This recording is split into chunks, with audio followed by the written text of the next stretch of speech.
Pernahkah kamu melewati sebuah rumah kosong dan merasakan bulu kudukmu berdiri, atau mendengar kisah sungai yang sering menelan korban hingga disebut berhantu? Bekasi punya banyak cerita, mulai dari gedung tua di Tambun Selatan, rumah gadang, Jaka Permai, sampai sungai Bekasi yang disebut dihuni makhluk gaib berkepala lembu. Tapi, apakah semua ini benar adanya? Atau hanya kisah yang sengaja dibesar-besarkan demi sesuatu yang lebih gelap? Gedung tua di Jalan Sultan Hasanuddin, Tambun Selatan, jadi saksi bisu perjuangan rakyat melawan penjajah. Tapi kini, dikenal sebagai tempat munculnya hantu noni Belanda. Gaun kusam, tatapan kosong, berdiri di balkon malam-malam. Lalu ada gedung biru Kalimalang.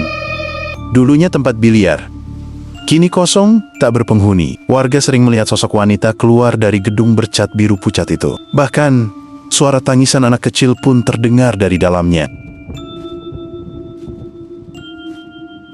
Rumah gadang di Jaka Permai, rumah kosong yang ditumbuhi tanaman merambat. Malam hari, warga mengaku dilempar batu, mendengar suara musik Melayu dari dalam rumah yang tak berpenghuni itu. Dan yang paling menyeramkan, Sungai Bekasi. Banyak korban jiwa, ditambah cerita gaib tentang ular berkepala lembu. Kampung Lengkak pun disebat-sebet jadi salah satu titik paling angker di Bekasi.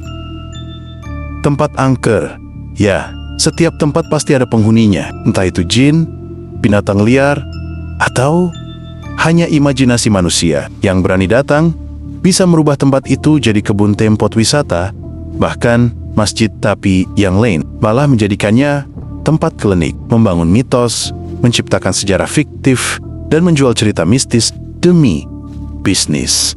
Ada rumah tua biasa, tapi diberi narasi keramat. Ada makam biasa, dijadikan malam keramat, lalu dibumbui dengan doa-doa, sesajen, bahkan ritual pesugihan. Mengapa bangsa kita masih mudah percaya tahayul? Padahal kita sudah memasuki era kemajuan. Teknologi berkembang, ilmu pengetahuan melesat. Tapi masih ada yang percaya bahwa batu bisa mendatangkan kekayaan. Mirisnya, sebagian tokoh agama malah terlibat, bukan mencerdaskan umat, tapi justru memanfaatkan kebodohan untuk cuan, membiarkan akidah umat rusak demi keuntungan duniawi.